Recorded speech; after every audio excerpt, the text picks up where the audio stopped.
Hi, everybody. Gene here. Welcome to the Tapping Q&A podcast, where every single week we answer the most common and uncommon questions about tapping and EFT so that we can stop self-sabotage and take the action we want to move forward in an effective way.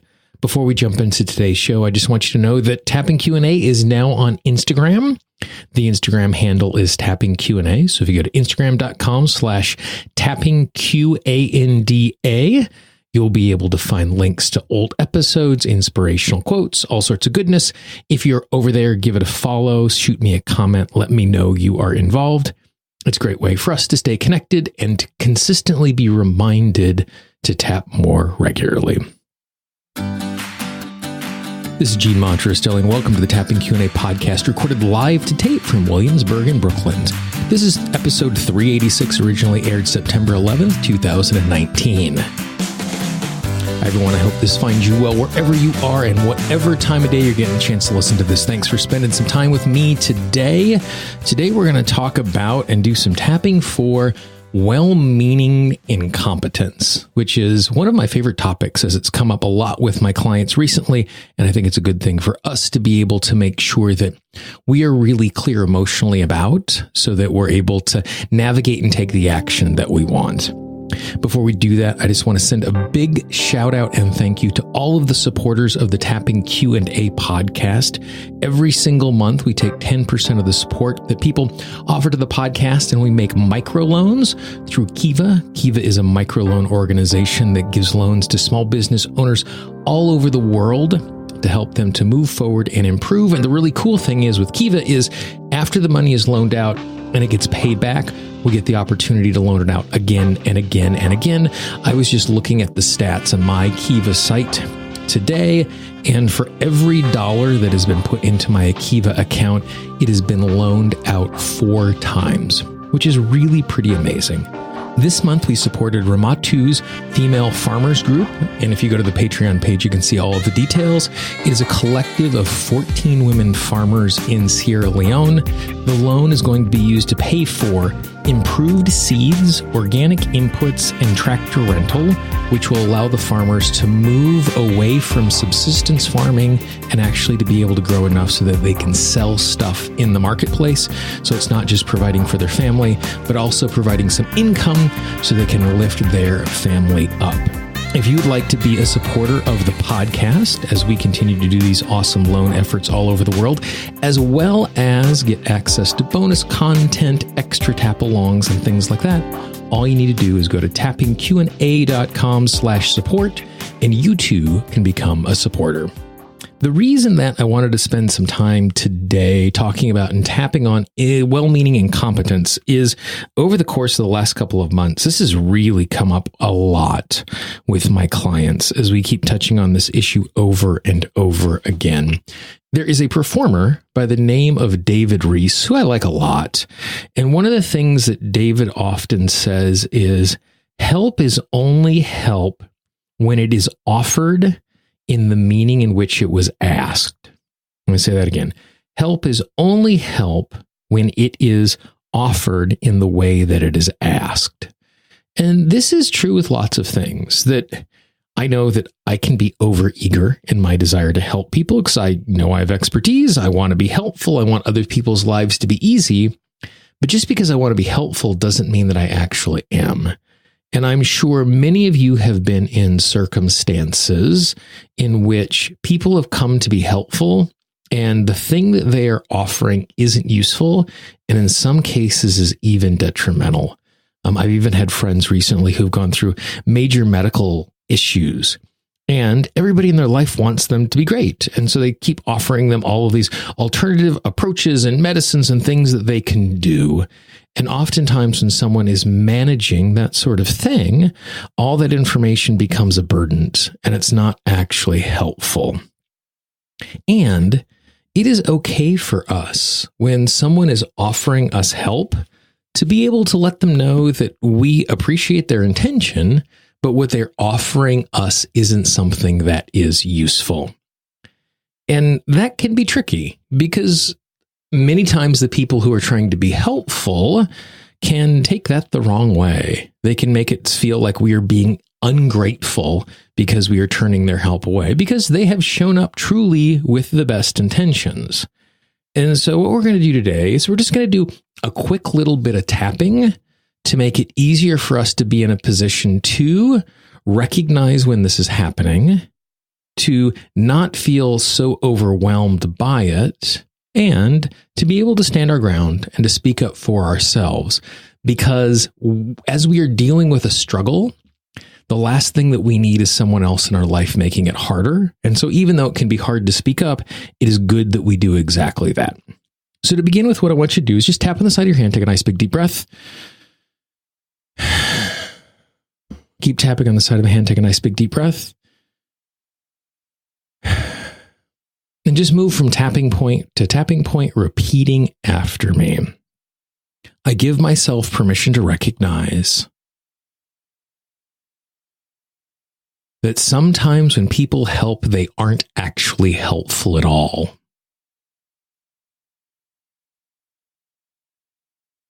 The help they are offering and the advice they are giving is not useful.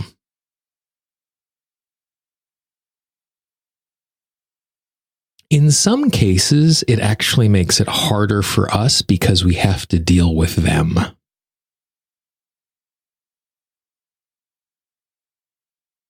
It is hard enough trying to solve the problem at hand.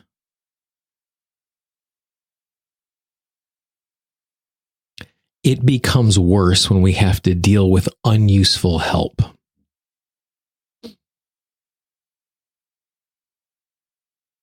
I can appreciate where they are coming from.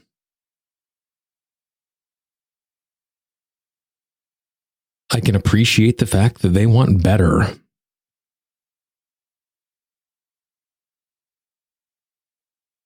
I can appreciate their intention.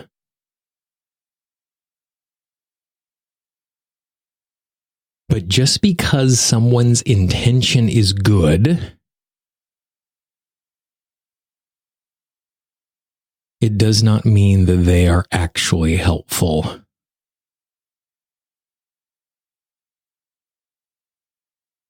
In these cases, they are well-meaning and not competent.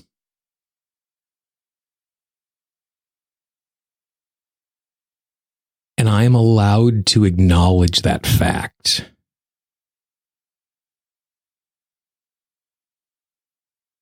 It is frustrating to have unhelpful helpfulness.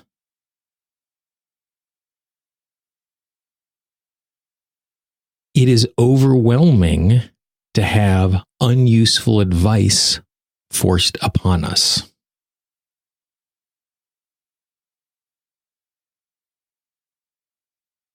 Because I am trying to solve this problem, I give myself permission to stop the things that are making it harder for me to solve this problem.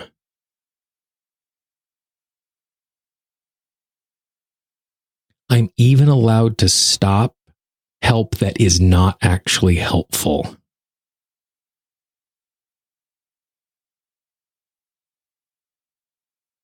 It can be hard to tell someone to stop helping us.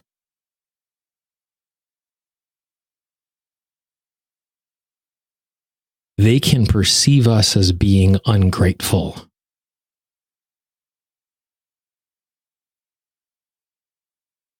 But if they want to be put off emotionally, because we are asking them to stop,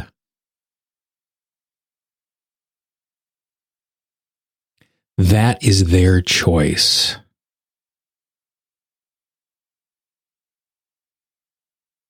I am not responsible for their emotional state.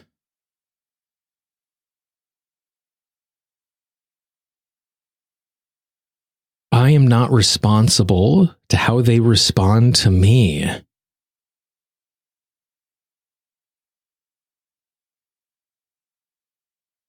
I can acknowledge their intention.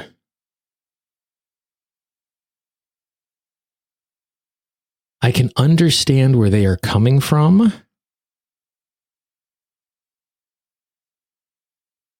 at the same time, I can ask them to stop helping in an unhelpful way.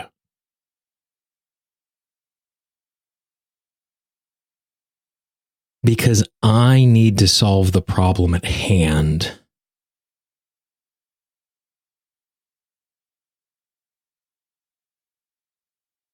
That means I only need to allow in the things that are truly helpful.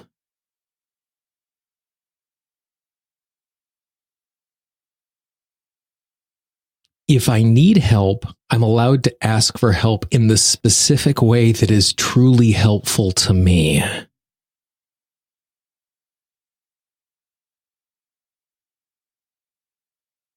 Standing up for myself in this way can be hard.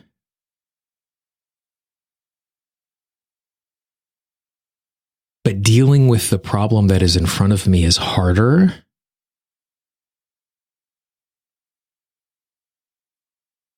And solving my problem is more important.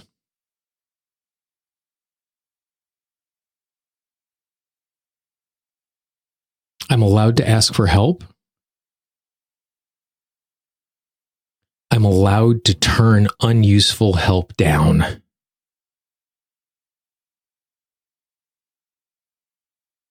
Because in the end, it is solving my problem which is important. And I am not responsible for how others feel as I solve that problem.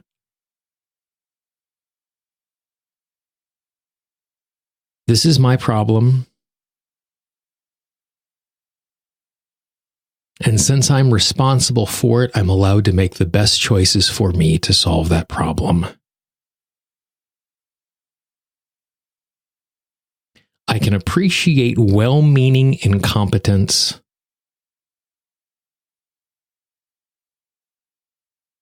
I can stop well-meaning incompetence. Because it is what is best for me. Nice deep breath. And I know how tricky this particular one is, because oftentimes the people who offer the most unuseful help are oftentimes the people who are closest to us, who have been around us the most. And so the relationship complicates our ability to stand up for ourselves and to thank them, but also not to take their help and not to take their advice. And in the short term, it is harder and it is painful and it can be complicating to do that. But in the long term, it's more important for us to be able to solve the problems that are in front of us, especially the really big problems, in a way where we're not also having to fight and work against the well-meaning incompetence. It's a really subtle topic. If you have any questions about it, I'd love to hear from you. Please reach out, Gene, Gene, at tappingqa.com, or you can leave a comment on the website below the audio. If you give this a try, I'd love to hear how it worked out for you. Just shoot me a note. Also on the website, you can click the contact link. If you've downloaded the free Tapping Q&A app, which is available on Android and Apple devices, if you click on the contact section, you can send me an email, you can send me a voicemail right from inside of the app. I'd love to hear how this works for you, and I'd love to hear just your response to this idea of well-meaning incompetence and what your experience has been with that. If you know someone in your life who is going through something really difficult and they're having to face lots of people in their life being helpful in a way that isn't actually helpful, please be our ambassador. Pass this along. Remember, our goal this year is to get 9 new people as a community tapping. And if we do that, we're going to add over 3,000 new tappers over the course of this calendar year. And the world will be a happier, healthier place if we make 3,000 people's lives easier to navigate day to day by offering this amazing power of tapping with them. Don't spam your inbox, but if you know 1 or 2 people, pass it along. The most common way people find audio and podcast is from a recommendation of a friend, because they already trust you and you can offer it to them in a way that is useful. And as you offer it to them, say, hey, this is something that might be helpful. And if it's not a good fit for you, I understand. So we're actually giving them an out that they don't have to consume what we're sharing, that we can offer things in a way and say, let me know how I can be helpful if this is not a way that is helpful for you. If you haven't done so already, you can subscribe to the podcast to get every single episode when they're produced and have access to the entire back catalog. And in podcasting terms, when we say subscribe, it is actually free. Yes, there are now platforms out there that have premium content that you have to pay for, but most podcasts in the podcast ecosystem are free. So if you go to Apple Podcasts, Google Podcasts, Spotify, Pandora, Stitcher, or anywhere that you consume audio online, you can find the Tapping Q&A podcast. Subscribe or follow on those platforms, whatever makes the most sense for you. For the Tapping Q&A podcast, this is Gene Montrestelli. I hope you have a great day, and I will talk to you real soon. Bye-bye. The Tapping Q&A podcast is copyright Gene Montrestelli, Tapping Q&A 2016. All views expressed by guests are those of the guests and not necessarily of Gene Montrestelli or Tapping Q&A.